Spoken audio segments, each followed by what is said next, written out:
It's a boy Pritam Das. So guys, আমি এই সময় কোথাও বেরোই না, আগে বেরোতাম এই সময়টায়। তো এখন ঘড়িতে বাজছে 34 PM। তো এখন বিকেলবেলা। তো আগে এই সময় আমি মাঠে প্র্যাকটিসে যেতাম, রান প্র্যাকটিসে। তো এখন আর যাওয়া হয় না, অনেক দিন হয়ে গেছে যাওয়া হয় না। তো আজকে আবার আমি মাঠের দিকেই যাব, একটু ওই দিকগুলো ঘুরে আসবো। তো অনেক দিন বাড়িতে এই সময়টায় শুয়ে ঘুমিয়ে কাটিয়ে দিচ্ছিলাম। তো আজকে আর শুয়ে পড়েছিলাম, কি মন গেল একটু ফাঁকের দিকে যাই। তো বেসিক্যালি আমি এইভাবে কোনো দিন মাঠে যাইনি, এইরকমভাবে ড্রেস আপ করে কোনো দিন মাঠে যাইনি। আজকে বেসিক্যালি এই গেঞ্জিটা বাইরে বার করা ছিল, টি শার্টটা বাইরে বার করা ছিল। তো এটা গেঞ্জিটা বাইরে বার করা ছিল, তো তার জন্য এটা পরে আমি বেরিয়ে যাচ্ছি। তো আমি তো এমনি প্র্যাকটিসে যাচ্ছি না, আমি জাস্ট দেখতে যাচ্ছি কেউ মাঠে এসে প্র্যাকটিস করছে কি না, কেউ আছে কি না। তো ওদিকগুলো একটু ওয়েদারটা খুবই ভালো থাকে এই সময়টায়, তো ওগুলো দেখাবো। চলো আমার সাথে থাকো তোমরা, এবং welcome to my blogs and support me, subscribed to my YouTube channel and press the bell icon. চলো আমার সেই স্কুল টাইমের সাথী, স্কুল থেকে দেয়া সবুজ সাথী। তো সবুজ সাথী নিয়ে বেরিয়ে পড়েছি আমি, কারণ আমার সাইকেলটা একটু প্রবলেম আছে, তাই এটা নিয়ে বেরোতে হলো। তো আমার সাইকেলের একটা প্রবলেম হওয়ার জন্য আমি আমার ছোটোবেলাকার স্কুলের সাইকেল, স্কুল থেকে যেটা দিয়েছিল পশ্চিমবঙ্গ সরকার থেকে, তো সেই সাইকেলটা নিয়ে বেরিয়ে পড়েছি। ওই যে ওইখানে রাস্তাটা, ওই রাস্তাটা ধরবো।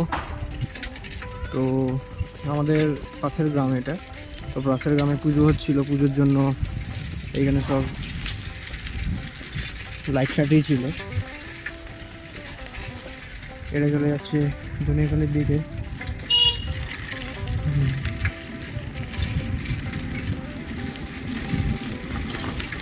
তো বেসিক্যালি এই রোডটা আগে এরকম ডেভেলপ ছিল না, তো এখন ডেভেলপ হয়ে গেছে রোডটা।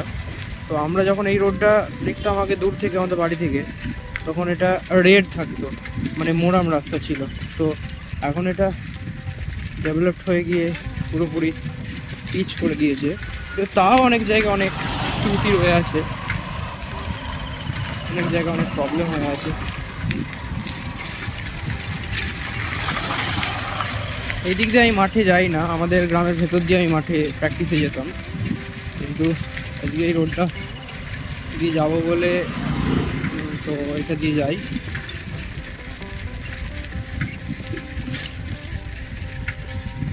তো এই দিকটা আমার খুব ভালো লাগে এই কারণেই যে সবুজ, ওয়েদারটা খুবই ভালো।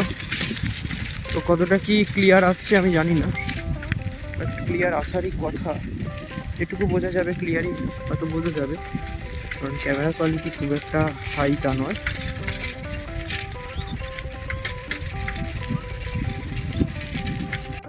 এই সময়ের একটা সমস্যা কি, বড্ড চোখে পোকা পড়ে যায়, এবং চোখে পোকাগুলো যেন চিনি ঝোঁকের মতো আটকে যায়। তো এতটাই লাগে চোখে পড়ার পর, তো যাই হোক, আমারই যেন বেশি চোখে পোকা পড়ে যায়, মানে জিনিস দেখবো না, সে হনুমানটার মতো কেস আমার, চোখে পোকা পড়ে যাবে এবং যাতে কিছু দেখতে না পাবো, তার জন্যে হয়তো। তো যাই হোক, চলো আজকে আমি আমার সেই প্রিয় মাঠ, যে মাঠে আমরা আগে প্র্যাকটিস করতাম, এখন করি না প্র্যাকটিস, আসা হয় না, কারণ যত দিন যাচ্ছে আমি গতরকুটেতে পরিণত হচ্ছি, তো সেই কারণেই আসা হয় না। হয়তো এত সাউন্ড হচ্ছে, তো সাউন্ডের জন্য হয়তো ঠিক করে আমার ভয়েসগুলো আসবে না, কারণ এতটাই হাওয়ার সাউন্ড।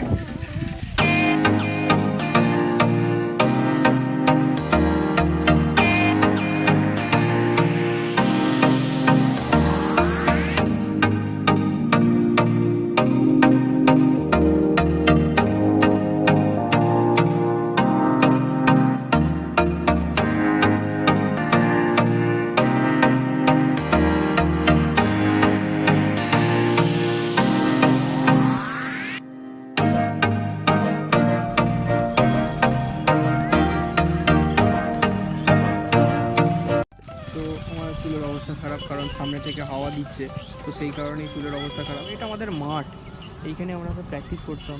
এইখানে স্কুলের খেলা হয়েছে, তার জন্য এতটা পরিষ্কার, এতটা হয়তো পরিষ্কার থাকে না। হ্যাঁ, তো এখানে যথারীতি শ্মশানও আছে, পাশের দিকে শ্মশান আছে। তো শ্মশানেরই মাঠ এইখানটা, পুরো বল খেলা গ্রাউন্ড, বল খেলা মাঠও হয়, এবং এখানে স্কুলের খেলা হয়। এবং এছাড়া আমরা সব বিকেলের দিকে যারা সব প্র্যাকটিস করি, মাঠ প্র্যাকটিস করি, তারা সব আসি। আর চুলের অবস্থা প্রচুর খারাপ হয়ে গেছে।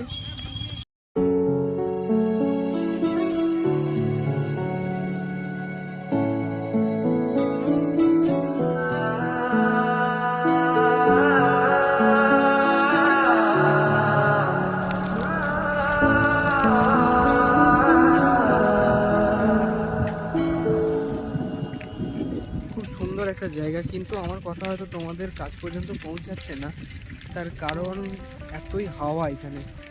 তো মাঠে গিয়ে আমি মেনলি সবার সাথে গল্প করেই চলে এসেছি আজকে। আমি তো প্র্যাকটিস করতে এমনিতেও যাইনি, আমি এমনি ঘুরতে গেছিলাম অনেক দিন পর। তো দেখলাম মোটামুটি সবাই ফুটবল খেলছে, আর আমি ফুটবল মেনলি খেলি না, আমি এমনি মাঠে রান প্র্যাকটিস করে চলে আসি। তো যাই হোক, ওদের সাথে গল্প গুজব করলাম, করে আমি একটু বেরিয়েছিলাম একটা জায়গায়। তো ওই জায়গাগুলো ঘুরে চলে এলাম। লোকালি জায়গা অনেক দিন যাওয়া হয়নি, মাঠে গেলে প্রায় দিনই ঘুরতে যেতাম, হাওয়া খেতে যেতাম আর কি। তো ওখান থেকে ঘুরে এলাম, ঘুরে এসে বাড়িতে খাওয়া দাওয়া হয়ে গেল। তো খাওয়া দাওয়া বলতে মেনলি মা ঝটপট করেছিল, ঝটপট। তো ঝটপট দিয়ে মুড়িটা মাখলাম, ঝালমুড়ির মতো, দিয়ে ঝালমুড়ির মতো মুড়িটা হলো, দিয়ে খেয়ে নিলাম। খেয়ে নিয়ে আমি আমার রুমে চলে এসেছি। তো যাই হোক, তোমরা সাপোর্ট করো, এইভাবে আমার পাশে থাকো। আমি মেনলি ডেলি ব্লগের জন্য ইউটিউবটা খুলেছিলাম, তো খুলেছি বা যাই হোক। তো আশা করি তোমাদের সব ভালো লাগবে আমার ভিডিওটা। তো এইভাবেই আমার পাশে থেকো, এবং আশা করি তোমাদের ভিডিও ভালো লাগবে। তো কমেন্ট করে জানিও কীরকম কন্টেন্ট দিলে ভালো হয়, কীরকম টাইপের কন্টেন্ট দিলে ভালো হয়, তো এগুলো আমাকে জানিও। তো নতুন তো